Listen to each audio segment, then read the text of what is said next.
Let the healing begin.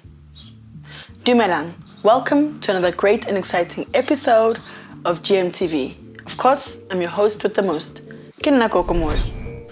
Tell me this, is there a part of your life where you perhaps feel like you haven't healed from some of the experiences or events that happened in your childhood? Did you know that you carry them over into your adulthood? Did you know that you could actually be dealing with a deep-rooted level of trauma that was inflicted on you by the people around you or just by growing up? Let's find out today how much of your inner child needs healing.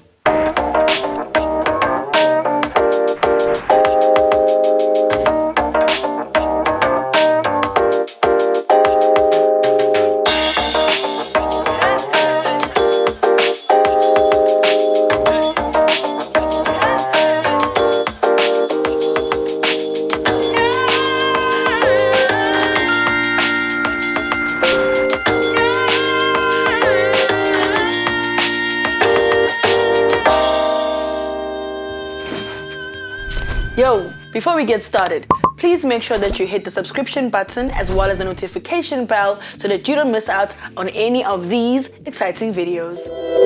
The inner child. This does not mean that your mind has a compartment that has stored all the most childish thoughts that you have. No. It means that part of your childhood are experiences and events that still stay with you and are etched in your spirit, that even as an adult today, you don't realize, or perhaps you do, that you have some unresolved issues or emotions and burdens that you haven't quite worked through. This alters our behavior, how we hold relationships with people, how we even view ourselves. These are the signs that your inner child needs healing. 1, you have no emotional control over yourself, and you tend to regret things later. So that would mean that you are very reactive to a lot of things that are going on around you. Then for you to look at the situation for really what it is, you would decide or tune into the parts of your emotions which will be erratic, full of tears, would cry and resort almost to a victimhood-like mentality and not just sit it out and watch the events transpire before you and then only then react later on them. Second on the list would be that most of your relationships are toxic. How do I mean? I mean, if you are reflective, you could sit back and watch the kind of relationships that you have with people. Whether it's platonic or romantic, it matters not. At the end of the day, we all have a general sense of how people feel about us and how we make other people feel.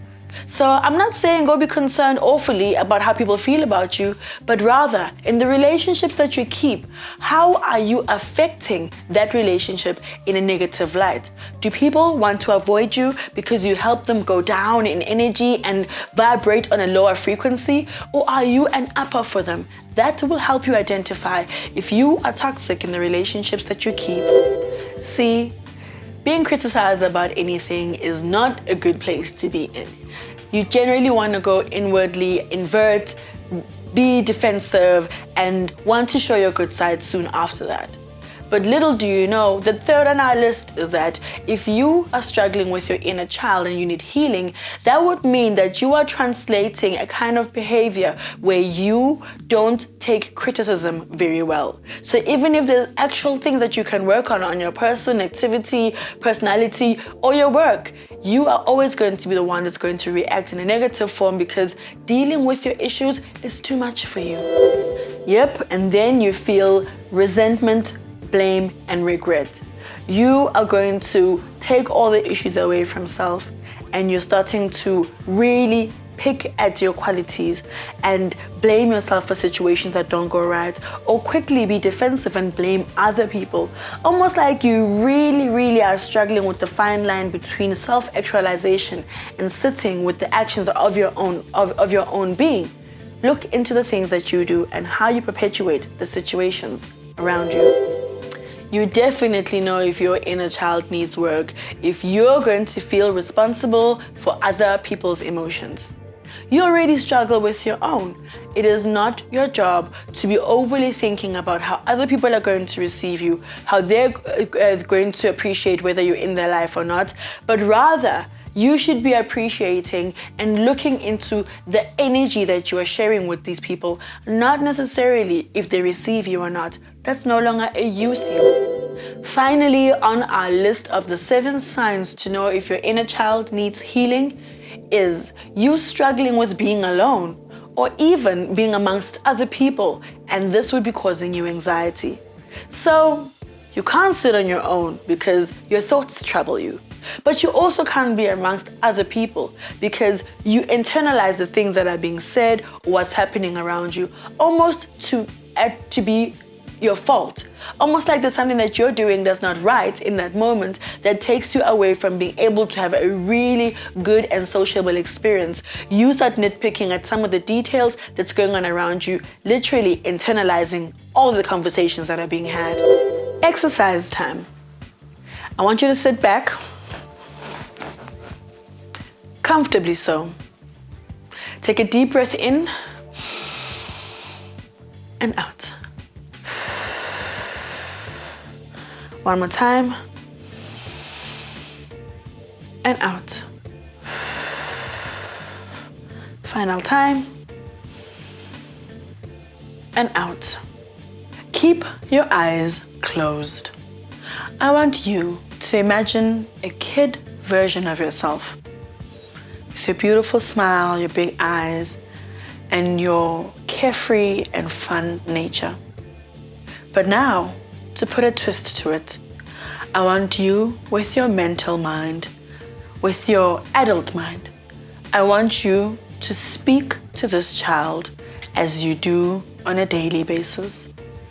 How fat you say you are, how slow and lazy you are, how you won't amount to anything, or how success is going to skip you because you are ready to help other people before you help yourself. Now, looking at this kid-like version of yourself, that sounds absurd, right? Why would you talk to a child like that? This exercise is important because I want you to realize if you can't say this to a child, don't say it to yourself. Remember, be careful how you talk to yourself. You're listening.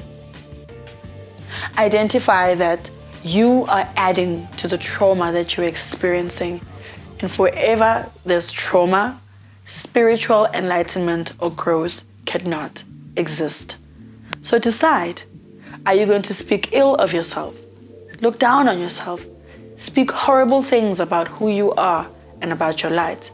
Or are you going to work on your emotional growth by being very in tune with your spirituality? Face yourself in the mirror. Take the time to really, really take into account the things that you do and what you say to yourself. One last exercise for me to put you on to being a more conscious and activated version of yourself. I would like for you to write yourself a letter. Yep. You don't need to post or mail. Just write yourself a letter. Sit with self. It could be one of the two. Either an apology to the child you once were, or a letter to start off a new relationship and a stronger version of relationship with yourself. By writing this down, you're going to go into some of the details of the things that you struggled with when you were a child that you can still see rear their heads in your adulthood. Finally, Batswadi, I'm talking to you. As you can see, we have a great deal of work in reparenting ourselves because our parents weren't there, they were there but weren't really there, they chose other things in the world and to take care of us, they died before we came into the world, or whatever the case is. Our upbringings are all different. Our backgrounds don't make who we are, but they certainly affect us. So as a parent today, raising your child, your daughter, your son, that beautiful bundle of joy that lives rent-free in your house, I want you to realize the impact that you have on that spirit. You may be troubled and feel that beating a child is a way of communicating, whereas all of us know we're different and we don't respond to things the same way.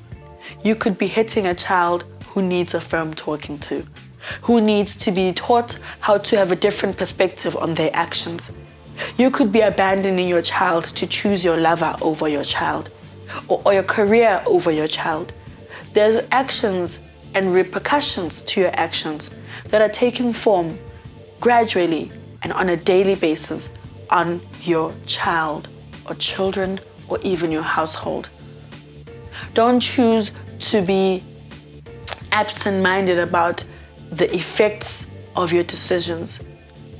Buying and affording your child a nice life is not the only thing needed for parenting.